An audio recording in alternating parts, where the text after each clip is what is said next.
A poor boy stood up for a billionaire's daughter when no one else would. But what he asked for in return left her father speechless and changed everything. Welcome back to our community, Amazing Souls. Before we dive into today's incredible story, I want to take a moment to say thank you. Every like, every share, every comment you leave, that's what keeps these stories of hope and transformation reaching people who need them most. We're on a journey to 1,000 subscribers, and you are the heartbeat of this mission. If this story touches you today, hit that subscribe button and share it with someone who needs to believe in second chances. Together, we're building more than a channel. We're building a movement of kindness. Now, let's get into this story that proves one act of courage can change generations. The alarm pierced the darkness at 5:15 a.m., and Janelle's hand shot out instinctively to silence it before the second beep. In the next room, Dante stirred but didn't wake. She exhaled relief into the cold air of their cramped apartment. Every morning began this way, a race against time, against bills, against the relentless current that threatened to pull them under. Janelle shuffled to the kitchenette, her worn slippers making soft sounds against the linoleum that curled at the edges. Yesterday's coffee sat in the pot. She reheated it in the microwave, watching the mug spin while mentally calculating.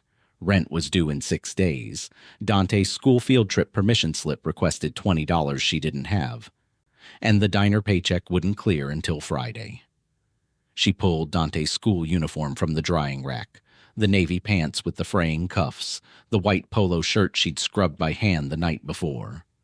On the kitchen table sat his socks, both sporting holes she'd promised to fix. She threaded a needle with whatever color she could find. Beige thread on navy socks. It didn't match, but it would hold. Across town, 6 miles that might as well have been 6,000, Vincent Ashford stepped off the treadmill in his penthouse gym. Sweat dampened his designer athletic shirt as he grabbed a towel monogrammed with his initials. Floor-to-ceiling windows showcased the city waking beneath him, a kingdom of glass and steel he'd built deal by deal, property by property. He should have felt triumph. Instead, he felt nothing. Vincent moved through his morning routine with mechanical precision. Protein shake, shower, tailored suit. On his dresser sat a framed photograph, him and Simone at her 8th birthday party.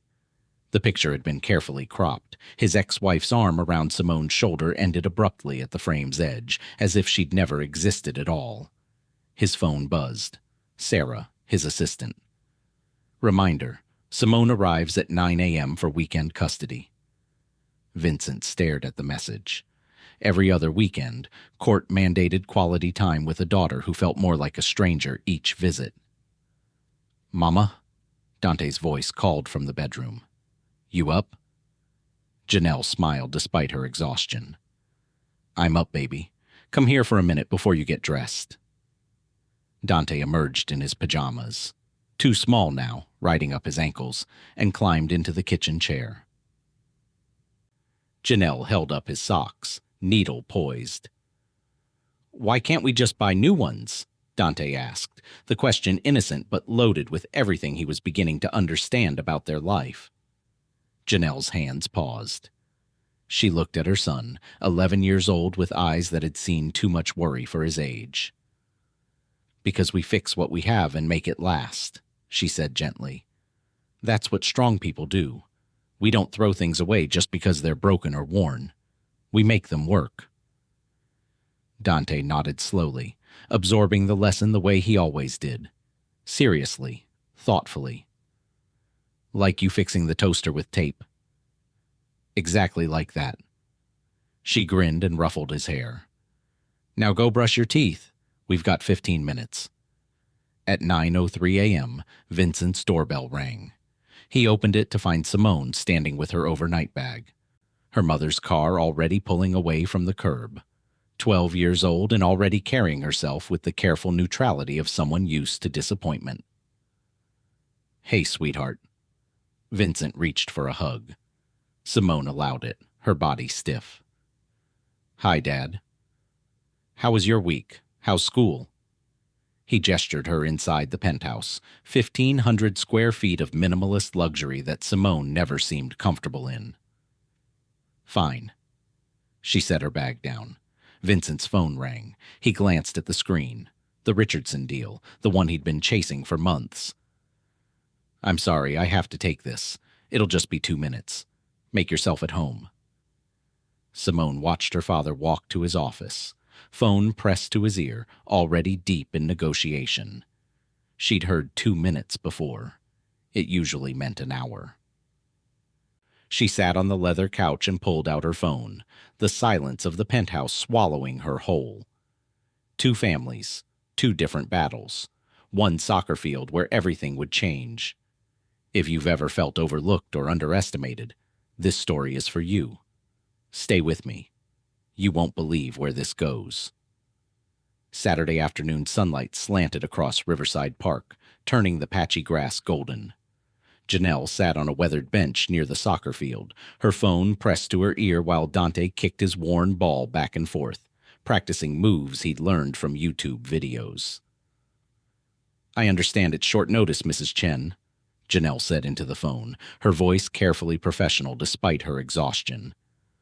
But I can be there by 4 if you need the house cleaned before your dinner party. Yes, ma'am. Thank you. She hung up and watched Dante, his concentration absolute as he dribbled around invisible defenders. Free recreation at the park. It was all she could offer. The league teams cost $200 a season, plus uniform fees. They might as well have cost $2 million. Across the field, Vincent's Mercedes pulled into the parking lot. He'd enrolled Simone in an elite weekend soccer clinic, $90 per session with a semi-pro coach. Simone climbed out slowly, clearly unenthusiastic, while Vincent immediately answered his ringing phone. Talk to me about the Richardson numbers, he said, barely glancing at his daughter. I need this locked down by Monday. Simone grabbed her ball from the trunk and walked toward the clinic area. Her designer athletic jacket, a birthday gift from her grandmother, bright against the faded field. Near the bleachers, 3 boys had been watching. The oldest, maybe 12, elbowed his friends and nodded toward Simone. That's a $400 jacket, he said, his voice carrying an edge of resentment and opportunity. Let's see if Rich Girl knows how to share. They moved casually at first, then circled around Simone as she tried to join a group of girls stretching. Nice jacket, the leader said, stepping into her path. Simone looked up, immediately recognizing the tone. She'd heard it before, the particular hostility that came with her last name, her address, her everything. Thanks, she said quietly, trying to step around them. I think you should share it. Another boy blocked her other side. 1 day each, that's fair. Right? It was my birthday present. Simone's voice shook as she backed toward the bleachers, clutching the jacket tighter. You can't have it. Can't? The leader pushed her shoulder.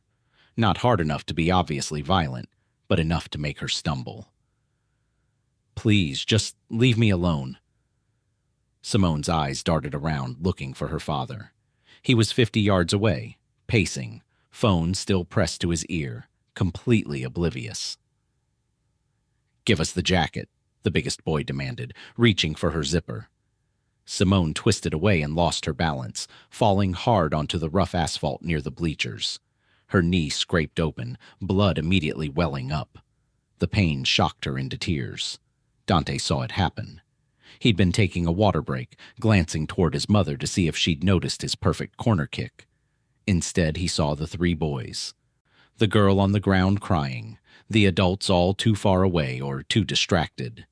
His mother's words echoed. We fix what we have and make it last. That's what strong people do. Dante dropped his water bottle and ran. Leave her alone. His voice cracked on the last word, but he didn't stop running until he stood between Simone and the 3 boys. The leader laughed. What are you going to do about it, broke boy? He pointed at Dante's sneakers, the ones with the duct tape reinforcing the sole. Your shoes got holes in them. Dante's hands trembled, but he planted his feet. He was smaller than all three of them. His heart hammered so hard he could feel it in his throat. But he didn't move. My mama says real strength is protecting people, not hurting them. His voice steadied as he spoke. And there's 3 of you against 1 girl. That's not strong, that's coward stuff. The word hung in the air. Coward. The biggest boy's face flushed. You calling me a coward? I'm saying what you're doing is. Dante's legs felt like water, but he kept his eyes locked on the older boy's face. Vincent finally looked up from his phone call. The scene registered in fragments. His daughter on the ground, bleeding. 3 boys surrounding her. A smaller kid, couldn't be more than 11, standing between them like a human shield, shaking but defiant. I'll call you back, Vincent said sharply and ran toward them. Other parents had noticed too. A woman shouted. A coach blew a whistle. The 3 boys scattered like startled crows, disappearing into the parking lot before any adult could reach them. Vincent dropped to his knees beside Simone. Are you okay? Let me see your knee. I'm fine. Dad. She wiped her tears quickly, embarrassed. He helped me. She pointed at Dante. Vincent stood and turned to the boy, really looked at him for the first time. The taped shoes, the faded shirt, the way his chest heaved from fear and adrenaline, but his eyes were clear and direct. Thank you, Vincent said, his voice thick. That was incredibly brave. What's your name? Dante, sir. Dante. Janelle's voice cut across the field. She ran toward them, phone clutched in her hand, her face stricken with worry and confusion. When she saw Vincent, the expensive watch, the tailored weekend casual wear, the obvious wealth, her expression shifted to something painful. Embarrassment mixed with fierce protective pride. I'm so sorry, she said immediately, slightly breathless. Dante, what happened? Sir, I apologize if there was any trouble. Your son just defended my daughter from 3 older boys, Vincent interrupted gently. He put himself at risk to help someone he didn't even know. Janelle's hand went to Dante's shoulder, gripping it tight.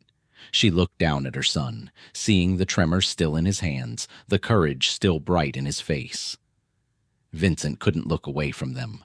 The mother's dignity despite her worn clothes, the boy's valor despite his obvious fear. Something shifted in his chest, a feeling he couldn't quite name. I'd like to do something to thank him properly, Vincent said. This is where everything changes. Keep watching. This boy's next words will shock you.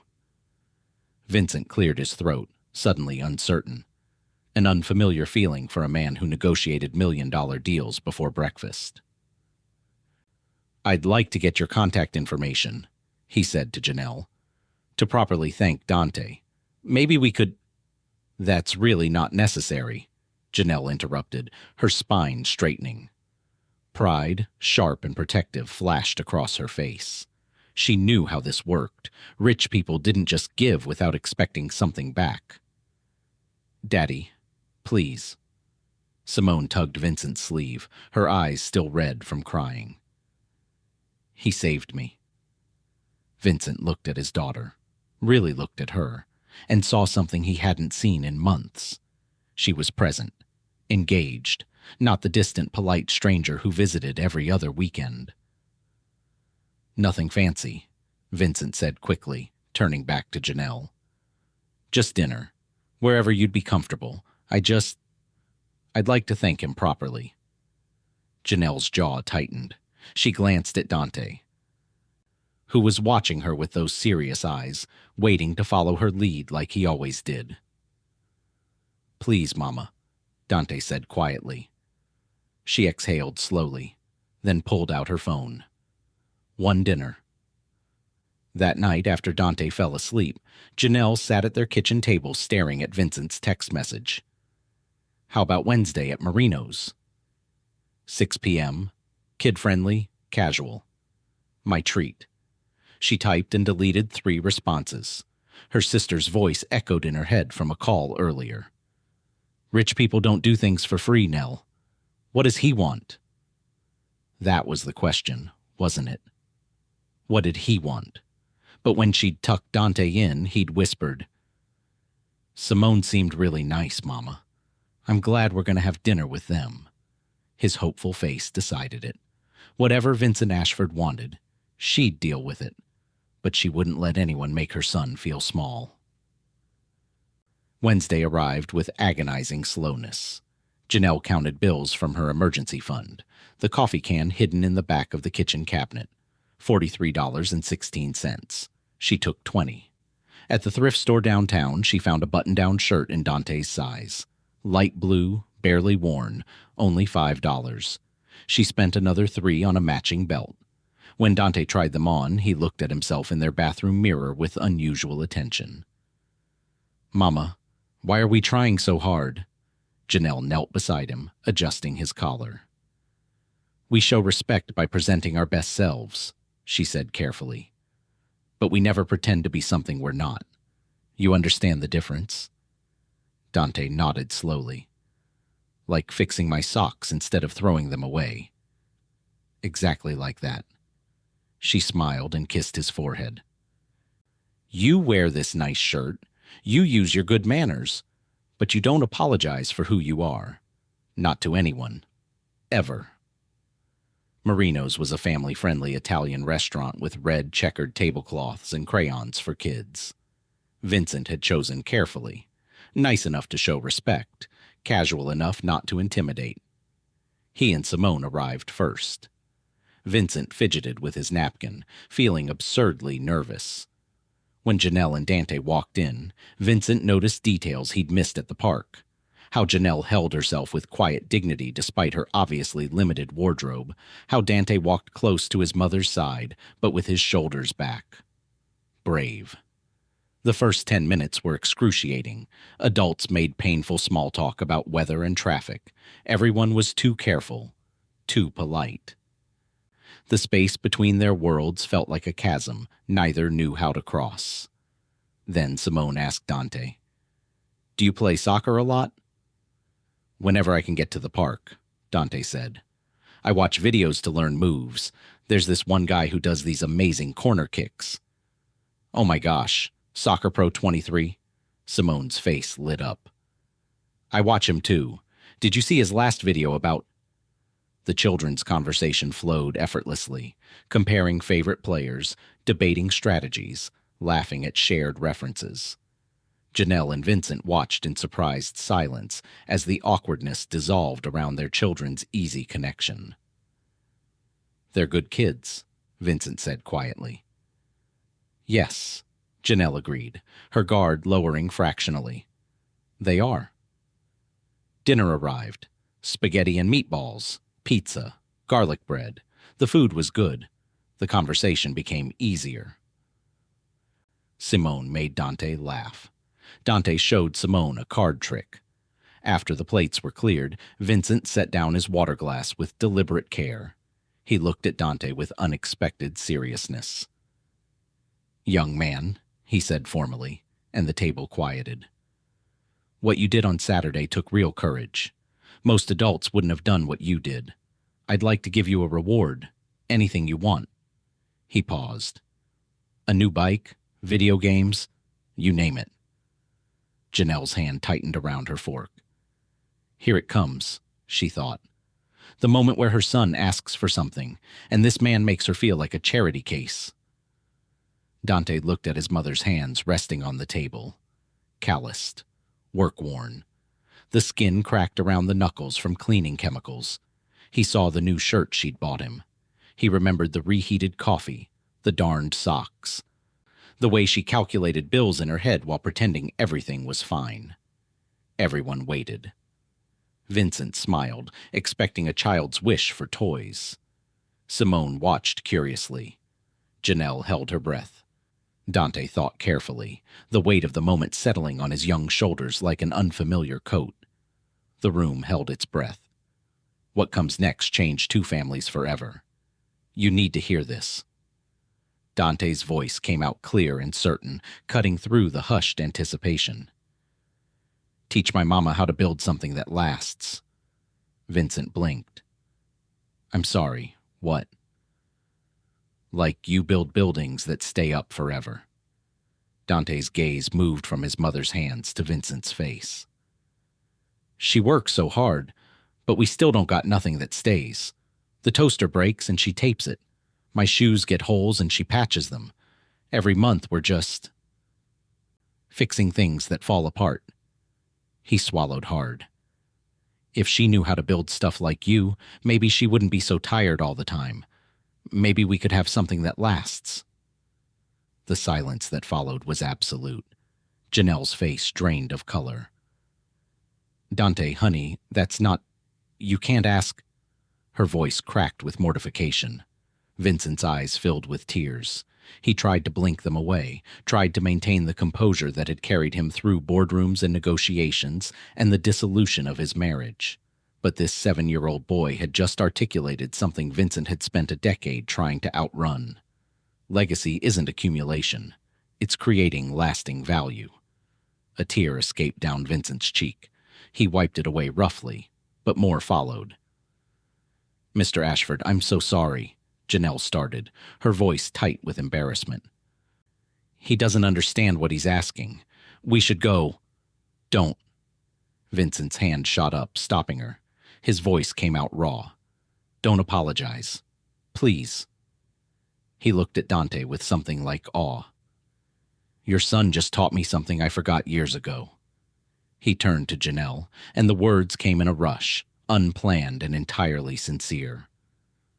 What if I hired you, gave you a chance to learn the business from the inside? Janelle's spine went rigid. I don't need charity. It's not charity. Vincent leaned forward, urgent now, the idea taking shape even as he spoke. I need someone with your perspective, someone who understands what real communities need. I build luxury condos and commercial properties, but I've lost touch with...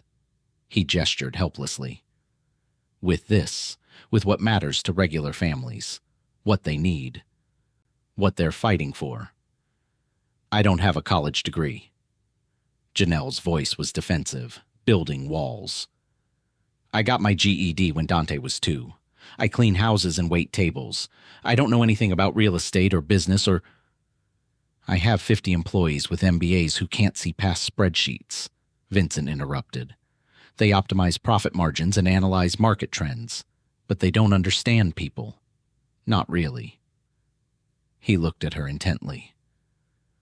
What you have is insight into real life. That's worth more than any degree. Janelle's hands trembled. She clasped them together under the table. You don't know what you're offering. I'd probably embarrass you. I don't talk like corporate people. I don't... That's exactly why I need you. Vincent's certainty grew with each word. Community outreach coordinator. You'd help me understand what neighborhoods actually need before I develop them. Talk to families, gather real input, make sure what I build serves people instead of just displacing them. The title sounded impossibly official, impossibly far from everything Janelle knew. The salary would be modest to start, Vincent continued, but it would be 3 times what you're making now at all your jobs combined. Health insurance, paid time off. You'd start Monday if you're willing. Janelle's breath caught. 3 times her current income. Monday. 4 days away. Mama. Dante's voice was small, hopeful. She looked at her son, this brave, thoughtful boy who'd asked for a better future for her instead of toys for himself. Then at Vincent, whose tears had dried, but whose eyes still held that raw vulnerability. Then at Simone, watching with quiet intensity. Trial period, Janelle said finally, her voice barely above a whisper. 3 months. If I'm not good at it, we walk away. No hard feelings. 3 months, Vincent agreed, extending his hand across the table. Janelle's calloused palm met his smooth one. The handshake was firm, sealing something neither of them fully understood yet. As they gathered their things to leave, Vincent helped Simone with her jacket. She looked up at him with an expression he couldn't quite read. "Daddy?" "Yeah, sweetheart." "You smiled tonight." Her voice was soft, almost wondering. "You never smile anymore." Vincent froze, his hand stilled on her shoulder. When had that happened? When had he become the man who never smiled? "You're right," he said quietly, pulling her into a hug. "You're absolutely right." Simone hugged him back, really hugged him, for the first time in months. Outside the restaurant, under the parking lot lights, Janelle buckled Dante into their aging sedan. Her hands still shook. "Did I do good, Mama?" Dante asked. She looked at him through eyes blurred with tears, fear and hope and disbelief all tangled together. "Baby, you did something I don't even have words for." As they drove home, Janelle's mind raced. Monday. 4 days to prepare for something she had no idea how to do. 4 days until everything changed. 3 times her current income. Health insurance. A future that lasted. Maybe, just maybe, Dante's impossible request would become possible after all. From 3 jobs to a real opportunity. But will she succeed? Keep watching. Monday morning, 8:47 a.m. Janelle stood on the sidewalk outside Ashford Properties, staring up at the glass and steel tower that seemed to touch the clouds. Her reflection in the polished windows showed a woman in a bargain store blazer that didn't quite fit right, clutching a used leather portfolio she'd found at Goodwill for $6. "You don't belong here," the reflection seemed to say. She squared her shoulders and walked through the revolving doors. The lobby was all marble and modern art. Her shoes, the nicest pair she owned, clicked too loudly on the polished floor. The receptionist, a young woman with perfect makeup and a designer blouse, looked up with a practiced smile. "Can I help you?" "I'm Janelle Morrison. I'm starting today as—" "Oh." The receptionist's expression shifted to something painfully understanding. "The janitorial position. You'll want to go around back to the service entrance. They can get you set up with—" "No." Janelle's voice came out harder than intended. "I'm the new community outreach coordinator. Mr. Ashford is expecting me." The receptionist's face went through several rapid calculations. "Oh, of course. Let me call up." 10 minutes later, a woman in her 30s with ice blonde hair and an expression like winter approached. "Ms. Morrison, I'm Patricia, Mr. Ashford's executive assistant. Follow me." The elevator ride to the 14th floor was silent, except for Patricia's pointed lack of small talk. When the doors opened, heads turned. Janelle felt every eye tracking her movement through the open-plan office space. "This is your cubicle," Patricia said, gesturing to a small workspace near the copy room. "Your duties will include community surveys, neighborhood liaison work, and preparing reports for Mr. Ashford. You'll report to him directly, though I'll handle your administrative needs." The words were professional, but the tone suggested Janelle was an inconvenience Patricia hadn't signed up for. "Thank you," Janelle said, setting down her portfolio. As Patricia walked away, Janelle heard the whispers start. Not loud enough to be confrontational, just loud enough to be heard. "She's the charity case Vincent hired. Bet she lasts 2 weeks. What's her background? Did you see her resume?" Janelle unpacked her few supplies with hands that wanted to shake but refused to. She wouldn't give them the satisfaction. At 10:30, Vincent called an all-staff meeting. Janelle entered the conference room to find 25 people already seated around a massive table. Vincent stood at the head, and beside him was a man she hadn't met. Late 40s, expensive suit, eyes like a calculator running numbers. "Everyone, this is Janelle Morrison, our new community outreach coordinator," Vincent announced. "She'll be providing invaluable perspective on our development projects." The man beside Vincent didn't smile. Garrett Knowles, VP of Development. What are your qualifications exactly, Ms. Morrison? The room went quiet. Every face turned toward her. Janelle met Garrett's gaze directly. 7 years of understanding what it's like to barely survive. That's my qualification. She paused. I know what it's like when developers come in and build things that push people out instead of lifting them up. I've lived it, and I'm here to make sure we don't do that to other families. Garrett's smile was thin. How refreshingly unconventional. That afternoon, Vincent brought a thick folder to Janelle's cubicle. This is the Riverside Commons project. Luxury condos in a transitioning neighborhood. I need your perspective. Take your time with it. Janelle took the folder home that night. After putting Dante to bed, she spread the plans across their kitchen table and studied them until 2 a.m. Floor plans, market analysis, demographic projections, financial models that made her head spin. But underneath all the numbers and architectural drawings, she saw something else. She saw her old neighborhood. She saw families being priced out. She saw the pattern repeating. The next morning, she walked into Vincent's office with the folder and a paper napkin covered in her own sketchy drawings. This project will fail, she said without preamble. Vincent looked up from his computer, surprised. Why? You're building for people who don't exist yet. Janelle spread the official plans on his desk. The community that's already there will resist. Your prices will drive them out, and you'll face opposition every step of the way. Politicians, community boards, protests. She placed her napkin beside the expensive architectural renderings. But what if instead of luxury-only condos, you built mixed-income housing, market-rate units subsidizing affordable ones? And here, she pointed to the ground floor on her napkin, business incubators, small commercial spaces at reduced rent for local entrepreneurs. You create a place where the existing community can grow instead of being displaced. Vincent stared at her napkin sketch. He looked at the official plans his firm had spent months developing. Back to the napkin. Where did you learn this? His voice was quiet, almost awed. From living it. Janelle's throat tightened. From watching my neighborhood get destroyed by development that didn't include us. From being the person developers never asked. Vincent picked up the napkin carefully, as if it were precious.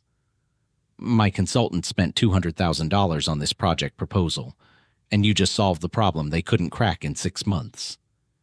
Through the glass wall of Vincent's office, Garrett Knowles stood watching. He saw Vincent's expression, respect, excitement, the way he was really listening to this woman who'd appeared out of nowhere. Garrett's jaw tightened. He'd been Vincent's right hand for 12 years.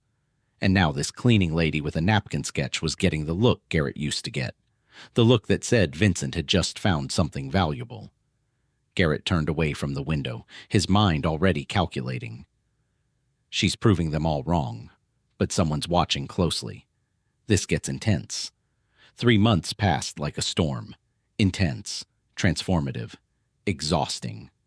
Janelle had spent countless late nights refining the community project, learning financial modeling from YouTube videos, teaching herself development terminology. The napkin sketch had become architectural renderings, feasibility studies, community partnership agreements. Now she sat in the boardroom, the same room where she'd first faced Garrett's hostility, as Vincent presented their redesigned Riverside Commons proposal. Mixed-income housing with commercial incubators on the ground floor, Vincent explained, gesturing to the projected slides. We maintain profitability while serving the existing community. It's sustainable development, not displacement. Around the table, reactions varied. 2 board members nodded thoughtfully. 3 looked skeptical. Garrett's expression was pure ice. Let me be frank, Garrett said, standing. She's a maid playing architect. This is business, not social work. We're not a charity. The room tensed. Janelle felt her face flush hot. Vincent stood slowly, his voice controlled but carrying an edge Janelle had never heard. Janelle Morrison has more vision in her little finger than some of us have built in decades. Her uneducated perspective just solved a problem our six-figure consultants couldn't crack. He looked directly at Garrett.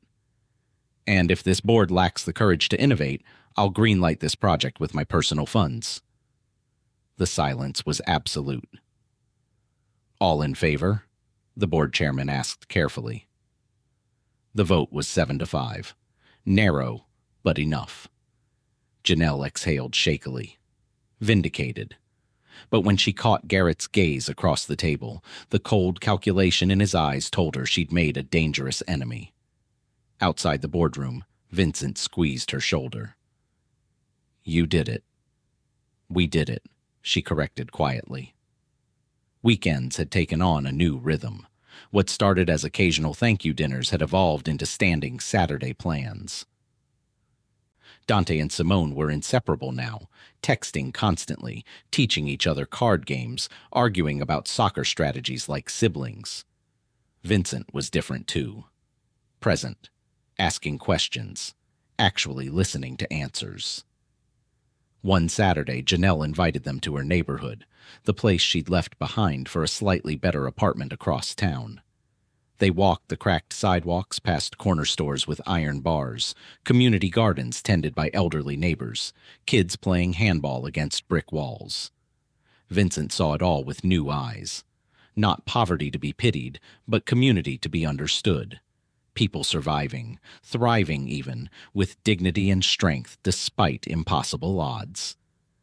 At Rosa's corner store, the owner hugged Janelle like family. Mia, look at you in your fancy work clothes.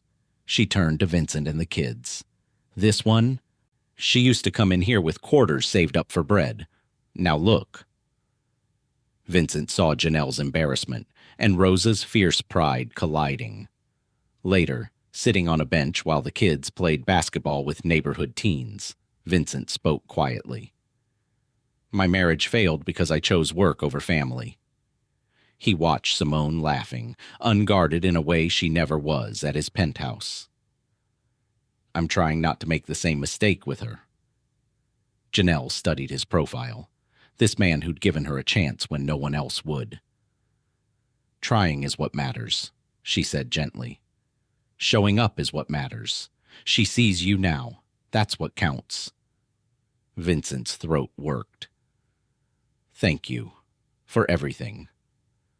Meanwhile, across town in a dim restaurant private room, Garrett Knowles sat across from Marcus Chen, the company's former compliance officer who'd left under mysterious circumstances 6 months earlier.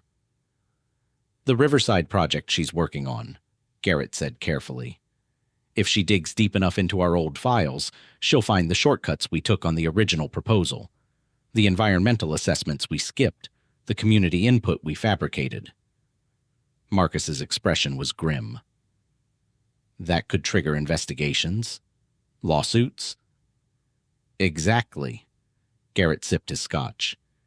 We need to discredit her before she exposes us, make her look incompetent, untrustworthy.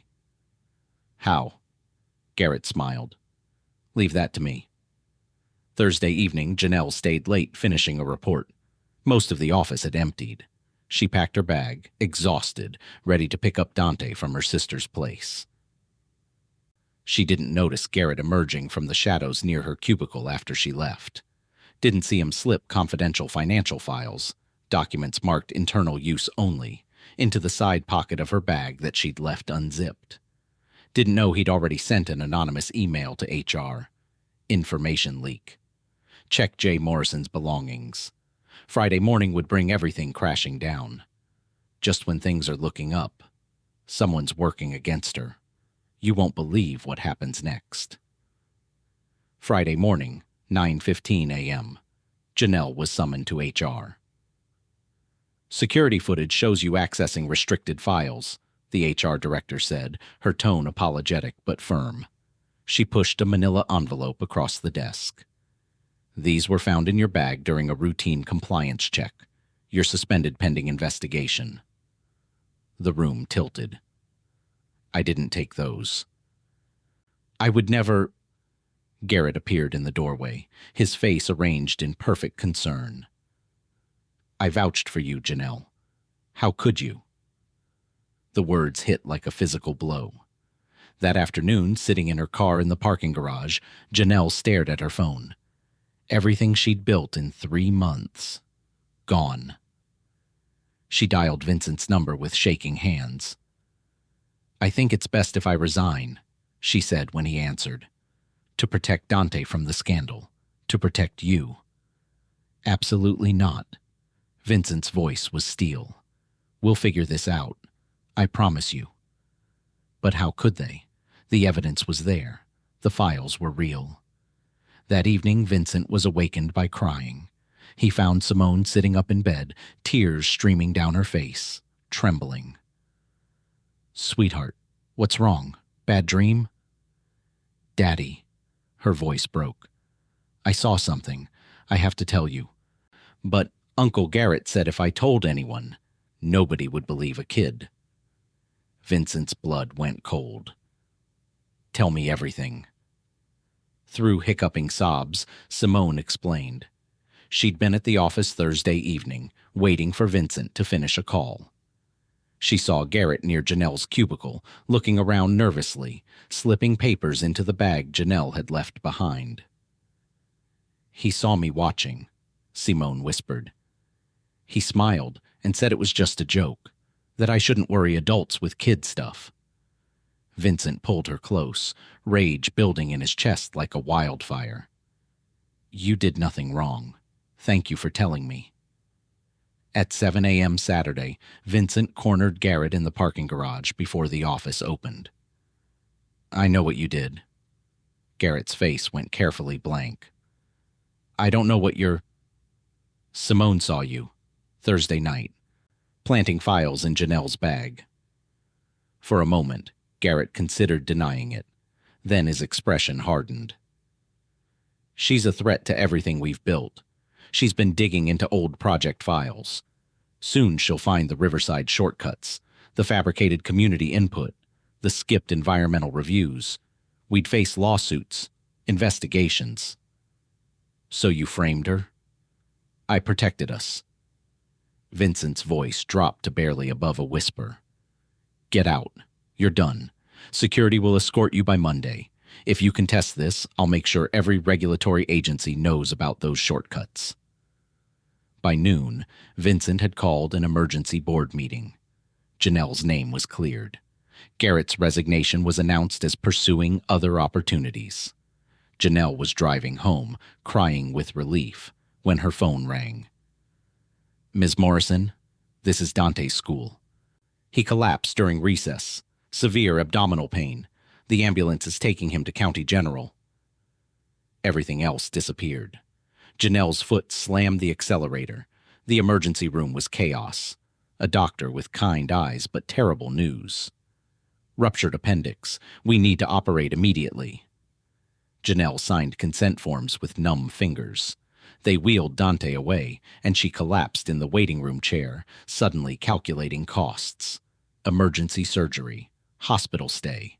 Even with her new insurance, the deductibles would destroy her savings. Everything she'd built. Gone. At 2 a.m., Vincent found her in the hallway outside recovery, staring at nothing. He sat beside her without a word. Just presence in the fluorescent silence. Finally. He's going to be fine. And you're not going to worry about the cost. I can't let you... My ex-wife almost died having Simone. Vincent's voice was raw. Complications. Emergency C-section. I've never been so terrified in my life. And afterward, instead of being present, I retreated into work. Buried myself in deals because I didn't know how to handle the fear. He looked at her. Dante asked me to teach you to build something that lasts. But you've taught me what actually matters. The things that last aren't made of steel and glass. They're made of moments like this, showing up when it counts. Janelle's composure shattered. She held his hand. This man who'd changed everything. And they cried together under the harsh hospital lights. This is the moment that defines everything. Stay with me. The transformation is just beginning. Dante woke slowly, the anesthesia fog lifting in patches. His eyes found his mother first, always his mother, then widened slightly at the unexpected visitors. "Hey, champ," Vincent said softly from the doorway, Simone clutching a folder of drawings she'd made. "Mr. Ashford?" Dante's voice was scratchy. "What are you doing here?" "Checking on my friend." Vincent approached the bed carefully. "How are you feeling?" "Sore." Dante tried to smile. "But okay." Simone stepped forward shyly. "I made you pictures for your room, so it's not so boring." She spread them across his blanket. Soccer fields, stick figures playing, a surprisingly detailed drawing of Dante making his brave stand at the park. Dante studied each one seriously. "These are really good. Thank you." Vincent watched Janelle watching the children. She hadn't left the hospital in 3 days. Her eyes were sunken, her clothes rumpled from sleeping in chairs. She ran on coffee and determination, refusing to go home even when her sister offered to stay. "Can I talk to you outside?" Vincent asked quietly. In the hallway, away from young ears, Vincent leaned against the wall. "I need to tell you something. 2 months ago, I started setting up a trust fund for Dante's education." Janelle's breath caught. "What?" "I wanted to wait until it was more substantial before I told you. But after everything..." He met her eyes. "Your son changed my life, Janelle. He reminded me what matters. This is just one small way to honor that." She covered her mouth with both hands, tears spilling over. "I don't know how to thank you." "You already have. Every single day." 2 weeks later, Janelle returned to work. The atmosphere had shifted. Garrett's exposure had rippled through the office like a cleansing fire. People who'd whispered now nodded respectfully. The community project was moving forward, actual construction beginning on the mixed-income housing. But something was wrong with Vincent. Janelle saw it in the tightness around his eyes, the way he stared at spreadsheets with unusual intensity. She found him alone in his office after everyone else had gone home, his head in his hands. "What happened?" Vincent looked up, startled. "Nothing. Just a long day." "Vincent." She closed the door. "Tell me." He exhaled slowly, the facade crumbling. "The Richardson deal collapsed. My partner backed out last minute. I'm overextended. The loans I took to fund our community project, thinking Richardson would cover them." He laughed bitterly. "I could lose the company. Everything." Janelle's mind raced. She thought of her savings account, scraped together dollar by dollar over 18 months, every overtime shift, every penny not spent on necessities. "I have $3,200 saved." She said it quickly, before courage could fail. "Take it." Vincent's head snapped up. "What? No. Absolutely not." "You gave me a chance when no one else would." Her voice shook but held firm. "When I had nothing, when I was nobody, you saw something worth believing in. Let me show you what loyalty means. Janelle, you taught me I was worth more than survival." Tears streamed down her face. "You changed everything for me and Dante. Now let me prove that I understand what you did. Let me give back even a fraction." "Stop." Vincent stood, moved around his desk. "I don't need your money." Her face fell, confused. "But I need your partnership." He gripped her shoulders gently. "The community project is succeeding because of your vision, your understanding of what people actually need. I want to create something new. Ashford Morrison Community Builders." He paused, making sure she heard every word. "You're not my employee anymore. You're my partner. 50-50 equity." The words didn't make sense. Janelle's brain tried to process them and failed. "I'm... what?" "Equal partner. Full ownership stake. We build projects together that actually serve communities instead of displacing them. Your name on the letterhead. Your voice in every decision. Vincent's eyes were bright. I can't do this without you. I don't want to. Janelle sat down hard in the nearest chair. 18 months ago. She'd been reheating day-old coffee and darning socks, working 3 jobs to barely make rent, terrified every single day that one emergency would destroy them. Now this man, this billionaire developer, wanted to make her his equal partner. I don't know what to say. Say yes. Vincent crouched beside her chair, his expression earnest. Help me build things that actually matter. Things that last. Not because they're made of steel and concrete, but because they change lives the way you changed mine. Through the window, the city lights glittered. Somewhere out there, families were struggling the way she had struggled, working multiple jobs, patching shoes with duct tape, teaching their children about dignity and strength while wondering if it would ever be enough. Janelle thought of Dante's request that started everything. Teach my mama how to build something that lasts. She looked at Vincent, this man who'd seen past her worn clothes and lack of credentials to the value underneath, who'd trusted her when she didn't trust herself. Yes, she whispered, then stronger. Yes, let's build something that lasts. Can you imagine? From 3 jobs to business partner.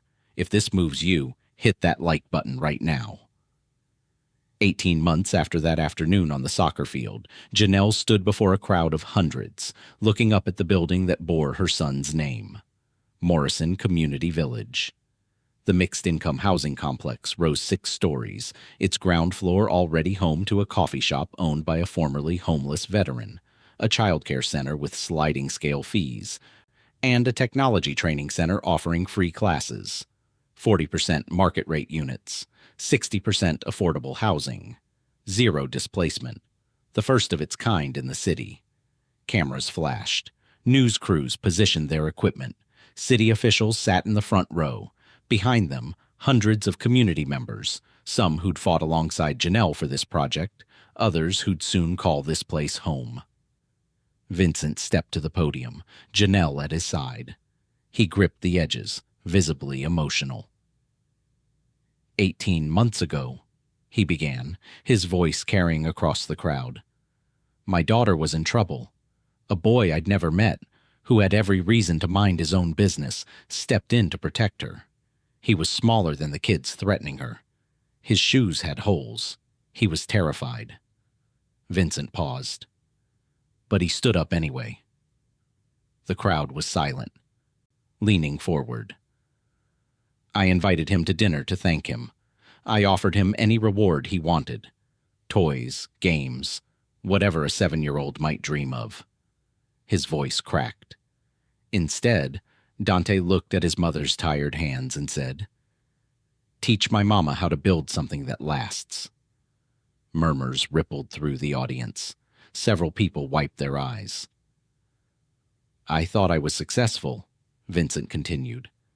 I had money, buildings, influence, but I'd forgotten what lasting actually means. He gestured to the building behind him. I built monuments to ego. This boy taught me, and his mother showed me, that what lasts isn't steel and glass. It's foundations for opportunity. It's dignity. It's community.